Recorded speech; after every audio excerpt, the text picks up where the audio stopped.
Greetings, ladies and gentlemen, and welcome to this latest edition of Tales from Outer Space. And as always, I hope that you enjoy. Beaten with One Arm, written by Warpmind. Meclathic Starbase, Medical Ward, October 15th, 2477. Terran Standard Calendar. Mathak stared blankly at the ceiling, listening to the various medical machinery making their noises, indicating his assorted vital signs, and waited for the inevitable. It didn't take long. A mere half an hour or so later, the two security officers were shown to his bed and sent down to talk. "So, Mr. Mathak, care to explain what happened?" Mathak whimpered a little, then tried to focus his eyes on the officers. Only the left one cooperated. The right was still pointed towards points somewhere past the ceiling. How far back do you want me to start?"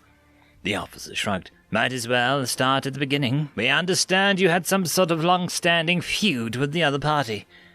Mathak sighed, shuddering, and began to recall events. Meclathic Starbase, Trade Ward, April 12th, 2477. Mathak looked at the new shop being opened next to his own. The proprietor was one of those strange, mostly furless bipeds, barely 2/3 his own height, and they were wearing an unusually patterned garment, not something he'd normally worry about. But this new shop, Mackenzie's, looked worryingly like competition. The bolts of fabric being put on the shelves only confirmed it. This alien was a tailor, and the exotic materials might pose a threat. As soon as the shop lit up, Mathak strolled over and peered inside. "Good morning. Oh, damn, you're a tall one. Sorry, I'm Mackenzie. You can call me Mac. Welcome to my shop. We do custom clothes made to fit, with specialties in old Earth styles from Scotland. Anything you're looking for in particular, or just curious about the new kid on the block?" Mathak stepped inside and ran a finger over the fabric sample. An odd square pattern. No, it couldn't be. "Inquisitive about the competition, I suppose. I'm Mathak, the tailor next door. Is this natural fiber?" Mackenzie lit up in a broad smile, showing an unsettling array of teeth. "Yes, natural wool. It's the fur of certain livestock animals from Earth, shorn regularly. It possesses a number of benefits before synthetic fabrics, though we also offer other materials that can be fabricated. But our best fabrics are imports from Earth." Mathak looked a bit worried, but nodded thoughtfully. "And would you be willing to sell me some of this fabric?" Mackenzie shook their head. "Not possible, I'm afraid. Licensing issue. I'm not permitted to sell unfinished goods under the station's current trade treaty with Earth. Only finished garments. Silly rule, but I can't change it." Mathak nodded and left. Meclathic Starbase, Trade Ward, June 14th, 2477. Mathak carefully masked his smirk as the protesters outside were targeting Mackenzie's. The seeds he'd planted had borne fruit, and various activists were now targeting his competitor for making fashion products at the direct cost of other species' lives. And right on cue, the security forces showed up to arrest Mackenzie for interspecies murder. The security officers just dispersed the crowd and gave a nod to the tailor. What's going on? Mathak stepped outside his shop to look, and a large video projection showed up on the far wall, part of the station's public address system.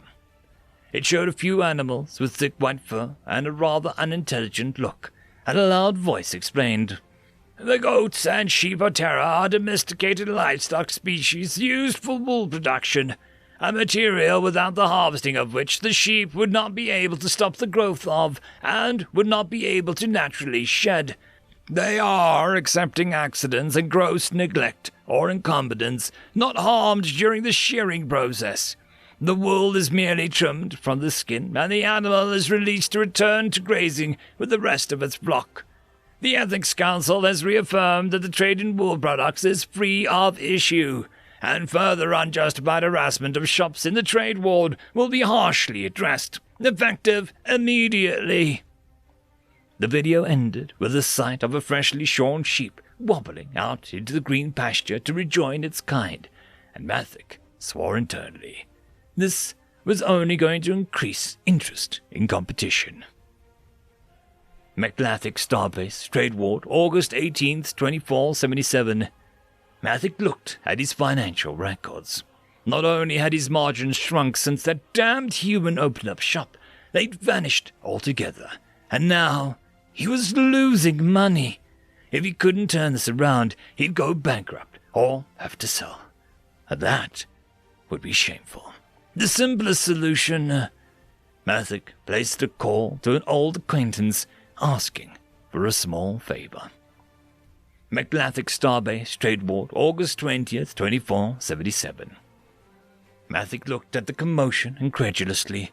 Someone had come rushing through the trade ward and thrown a small packet through the door to Mackenzie's, and it had burst into flame, and Mackenzie had just thrown a few layers of fabric over it all and smothered the flame, just like that. Things just weren't supposed to work like that. Damn it! There had to be some trick to it. He visited Mackenzie's after the investigators left, and Mackenzie was tidying up the last of the mess. "Oh, I saw the commotion. What happened?" Mackenzie shrugged. "Some kids, it seems, threw a small firebomb into my shop. Fortunately, a few layers of wool is great for smothering small fires. Synthetic fabrics might have breathed more. Lucky whatever the stuff was relied on atmospheric oxygen rather than burning off its own air supply." Mathic nodded slowly. "Well, just let me know if you need any help sorting the affair out. All right?" McLathic Starbase, Trade Ward, October 12th, 2477. Mathic had given up resolving the matter indirectly. With a couple of stims in his system, he finally mustered the courage to deal with Mackenzie directly and personally. The length of pipe he held in a hand had decent heft to it, and should be enough to take up the damnable competitor.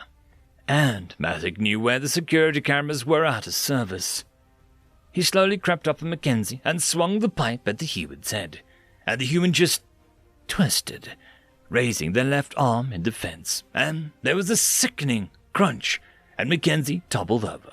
As Mathic looked at the bar with a bit of disappointment, "Why won't you just close up shop or die cleanly? Anything I throw at you, you just shake off. You even avoid getting your brains bashed in cleanly. Now it'll be slower and more painful, with your arm broken like that." McLathic Starbase, Medical Ward, October 15th, 2477. Mathic's voice had softened to almost a whisper.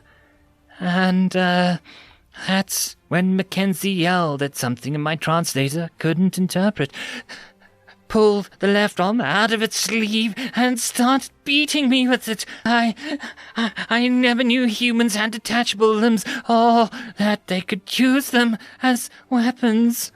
The security officers shared a glance. "Anything else you want to add?" Mathic's working eye flicked over to the nightstand. "Just a book for when I woke up, with the note.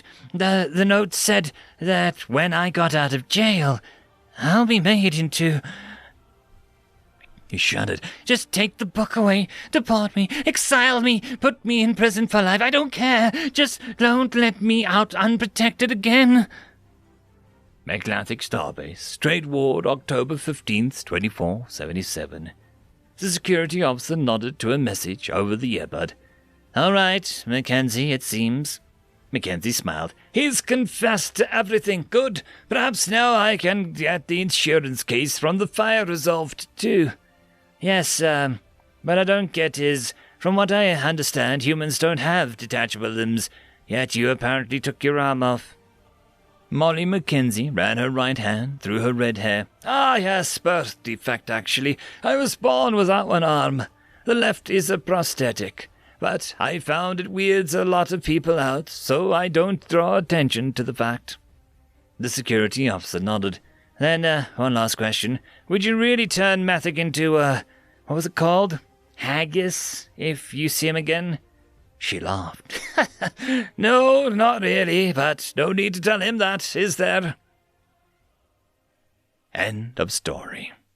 The algorithm reckons you should be watching this video next, and I recommend that you should be always watching my video. So, click with energy! And yes, clicking that does help the channel. Thank you very much. I just want to quickly thank the T5 channel members and patrons. Alithia, Barky, Trygan95, Beauty Cure, Meridian 117, Cam Maxwell, Casper Arnholt, Jordan Bucksborn, Angry Marine, Albard and Gusta, Savage Patch Papa, and Arcadian.